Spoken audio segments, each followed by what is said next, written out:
From the land of Noah, this is CivilNet's Daily News Digest. I'm Paul Chaderjian. And I'm Titizian. Now the top stories for Tuesday, November 5. A power grid shutdown disrupts the lives of tens of thousands across the Republic. Plus the controversial high-rise, why worried residents nearby are protesting the construction. And we'll take you to a meet and greet for repatriates as they hear about a new international private school. Later, shirtless and flexing their ripped muscles in the freezing cold, we'll tell you about the new fitness craze in Armenia.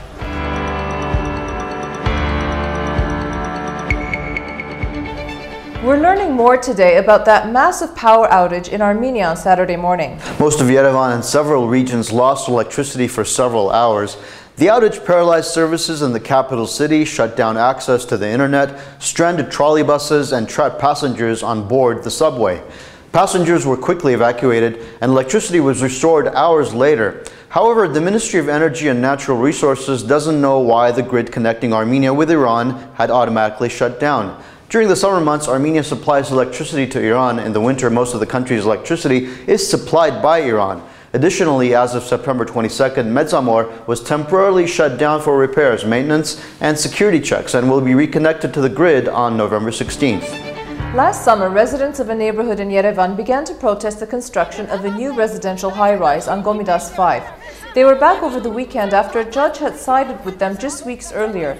Those living in nearby buildings fear the new structure will damage the foundations of their buildings, making them vulnerable if there was an earthquake. They also said the new high-rise would block the natural light coming into their homes. They said the building was being constructed illegally, but the builder, Liber Construction, insisted he had the proper licenses and building contracts from the city of Yerevan. The builder also said he had consulted with residents months before actual construction began. The protests of the residents mobilized activists, and for days both residents and activists clashed with the police. CivilNet covered the events as they unfolded and produced an 8-minute report presenting all sides concerned in this case. Following the summer protests, residents petitioned the court to halt the construction. However, on Saturday, November 2nd, residents of Gomidas 5 were protesting once again because construction on the high-rise had resumed. Police were called to the scene and construction was once again temporarily halted until police could verify when the court's decision would come into effect. As we reported last week, the Armenian government decided on October 23rd to liberalize domestic aviation. This means that several national carriers will be allowed to connect Armenia to various destinations. U.S. Ambassador to Armenia John Heffern met with Prime Minister Dikran Sargsyan on Friday and congratulated him on the government's decision. The government's press office says the ambassador pointed out that the transition to an open skies policy is a good opportunity to stimulate Armenia's economic development and tourism and expressed readiness on behalf of the U.S. government to support the program's implementation. Government officials say that the new open skies policy will result in lower ticket prices, more flights, and an increase in tourism. The Grand Mufti of the Caucasus and the Caucasian Muslims Board, Sheikh Allah Shukur Pashazadeh, met with Armenian prisoner of war Hagop Injigulian in Azerbaijan at the bequest of Karakin II, the Catholicos and Supreme Patriarch of all Armenians. Also participating in the meeting was the Primate of Baku and Azerbaijan of the Russian Orthodox Church, Archbishop Alexander Ashain, the head of the Jewish community in Azerbaijan, Melich Yevdayev, and the head of the Catholic community in Baku, Vladimir Fekete. The meeting was arranged by the International Committee of the Red Cross. On the night of August 7, Hagop Injigulian, a 22-year-old conscript soldier of the Armenian Armed Forces, accidentally crossed into Azerbaijani territory while he was on active duty and taken prisoner by the Azeri side. He continues to remain in Baku as a prisoner of war. Over the weekend on CivilNet, Salpi Ghazarian spoke to novelist Nancy Kerkorian about a statement she and some 30 North American writers and artists signed calling for equality for all Armenia's citizens. We believe in dignity, equality, and the right to self-expression for all people, regardless of religion, sexual orientation, gender, or race. Kerkorian explained to Salpi how the group signed the statement. She also talked about how to sustain the diaspora's active engagement in Armenia's domestic issues. We want to really support what we see, that, connect people that we've met, the connections that we've made to nascent civil society movements and groups and organizations in Armenia. And I guess, as you said, it's to be in solidarity is often responding to a request. So if there were more requests, more asks that were of this kind, I think that people would respond to them.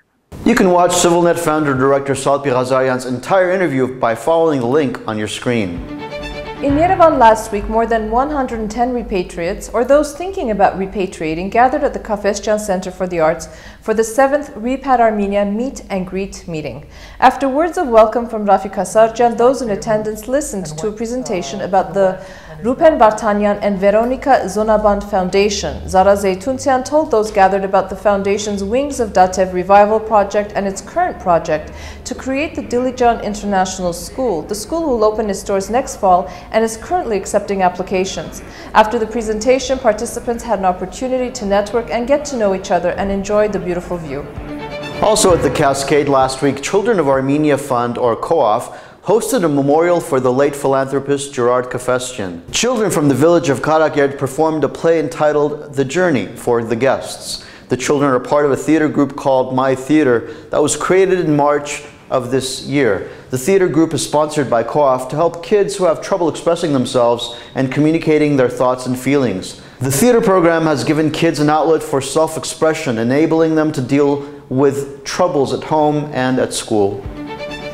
And you're looking at today's exchange rates on the screen as we take a look at the forecast. It'll be partly cloudy in Yerevan today with a high of 20. Gyumri will remain at chilly 11 degrees and Stepanakert will get up to a high of 16. Down under in Sydney, it'll be 23 with a chance of showers. By the way, you're listening to the Australian band Men at Work and their pop hit from the 80s called Down Under. I still don't know what a Vegemite sandwich is. Neither do I.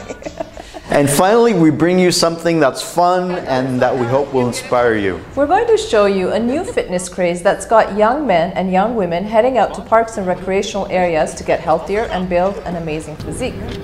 About 2 years ago, a group of young Armenians came together and created Street Workout Armenia. So Paul and I decided to go and check it out, and we had a lot of fun doing it. Street Workout is a growing worldwide movement promoting health, exercise, and social cohesion. Without the aid of personal trainers or expensive gyms, they hone their talent in public parks. Street Workout Armenia boasts about 500 participants all across the country. Street Workout America! I think Davo, our cameraman, also had fun shooting. I think so too. That is our digest for Tuesday, November 5th. And we want to hear from you. Our email address is english@civilnet.am. See you tomorrow.